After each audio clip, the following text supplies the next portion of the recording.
Hello and welcome to another episode of Deciphering Writing Advice. Today I wanted to tackle the advice of don't edit as you go, what it really should be stated as, and what it means and how you might find yourself following or not following this advice on purpose. It's a slightly different format from the rest of my writing advice, and I think this is because it's more about the practice rather than the actual writing part that this advice counts for. So basically what don't edit as you go actually means is during the drafting phase of writing your novel, or whatever it is you're writing, don't get bogged down with the idea of going back and changing all of the tiny things that need to be changed while you are attempting to draft your novel.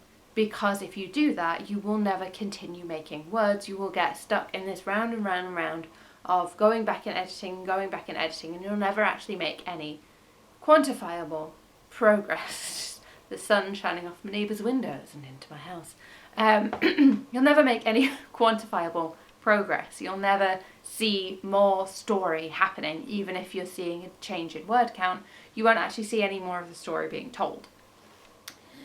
And I mean, it's reasonable advice for that, and it's very, very useful for people who are quite new to the writing thing. It's very, very easy to get bogged down in the going back through what you've already written and editing it in the hopes that it will lead you to writing more.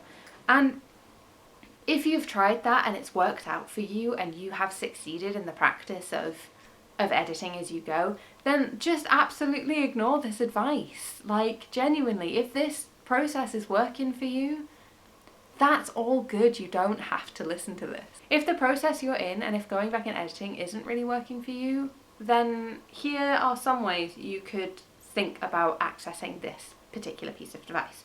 So I feel like it's on a spectrum, as with everything. I think it's on a spectrum. It's not a binary, it's a spectrum.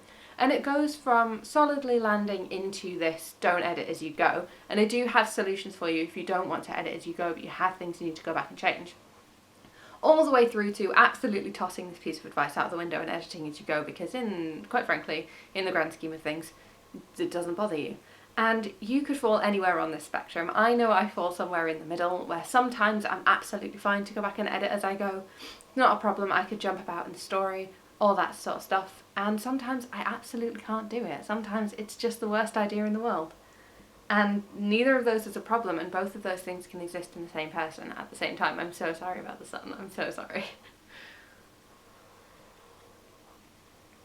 So, if you are on the spectrum at the end of absolutely no go, cannot abide by, absolutely can't do it, can't have a thing, can't edit as we go, what do? How do you make sure that the things that you've realised you need to go back and change actually get gone back and changed with? How do you make sure that now that you've decided this character's eye colour should be green and not blue, you actually remember to go back to that first description of that character and make their eye colour green and not blue? How do you remember to go back and change a really important plot detail, to put in the foreshadowing that you didn't realise you needed to put in yet, to build up what needs to be built up? Well, and this is going to sound like a real no-brainer to a lot of people, and there is a distinct possibility that you may hear this and go, how did I not think of that? But the answer is, you make yourself a list. This is my... Please ignore the maps that just fell out the back of my notebook. This is my list of continuity notes, as in, don't forget these things that you've established early on in the narrative. And this is my list of go back and change notes. It is longer. Just pick up my maps. I put them in the notebook because I am using the notebook as part of my strategy. You absolutely don't have to put it in a notebook. If you work in Scrivener, you can make a scene document for it. If you work in Google Docs, you could create a list at the top of the page. You could make a separate Google Doc for it. If you work in Microsoft Word, same deal. You can use whatever works for you, but just make yourself a list of things that you need to go back and change, or make yourself a list of things that you want to edit. If you are solidly into the line of don't need this advice, obviously you can just go back and edit because it doesn't bother you. But if you don't want to, you can still use the list. And the other thing, the beautiful other thing, the thing that's really great for people who land somewhere in the middle of this spectrum, like me. Of course I don't end up at a binary. Anyway, people who end up somewhere in the middle of this spectrum can very easily do a little bit of the list thing and a little bit of the just go back and it's only a tiny detail and you know exactly where it needs to go. It's not a big deal if you go back and edit it. And you can also do the thing of leaving yourself square brackets in the document of like, this is the thing, this is the point at which I realised I diverted from the original. Please go back and change so that it matches to from this point onwards. And what's really great about in-document notes like that are that, I'm saying square brackets just because you don't typically find them in fiction as a standard punctuation. You can use whatever you want. You could use an asterisk, you could use one of those squiggly lines, you could use a hashtag. It's all good. Use whatever you want. I'm just saying square brackets because it's easy. I used to use it. I used to do it as 2 asterisks together. That was the way I used to do it before I decided square brackets were prettier to look at and didn't interrupt the flow quite as much. But then, because you can just control and search a square bracket and you can find all of your notes really easily.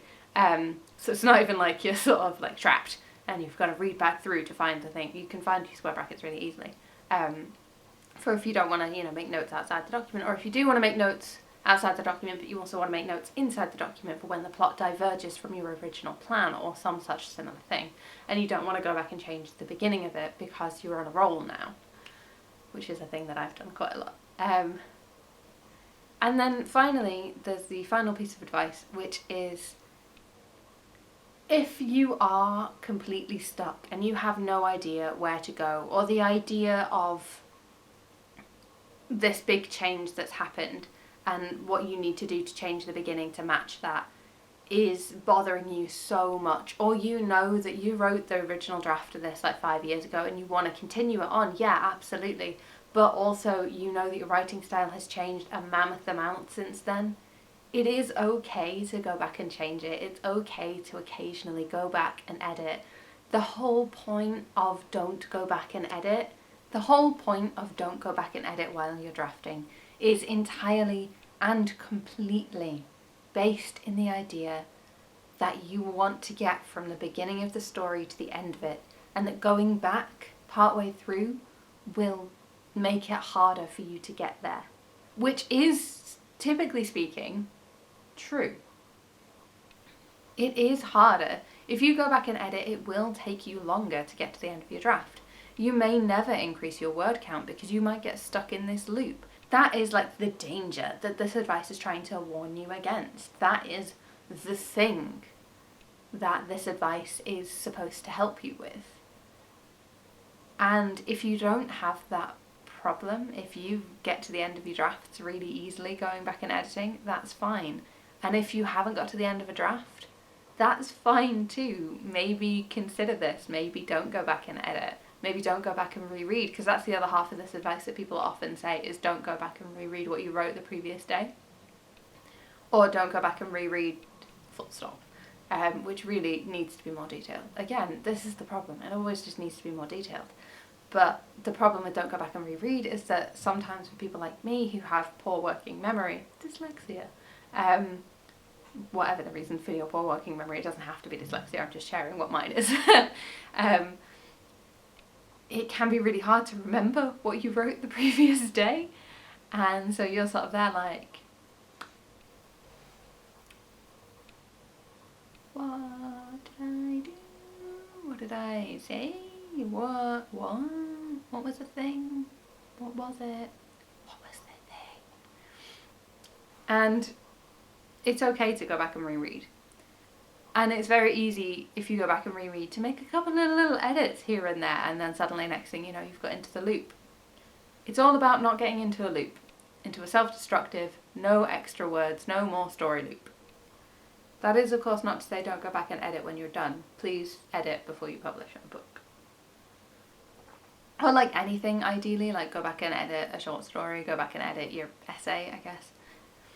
But like I mostly talk about book writing here. And I definitely do not edit my short stories as much as I should.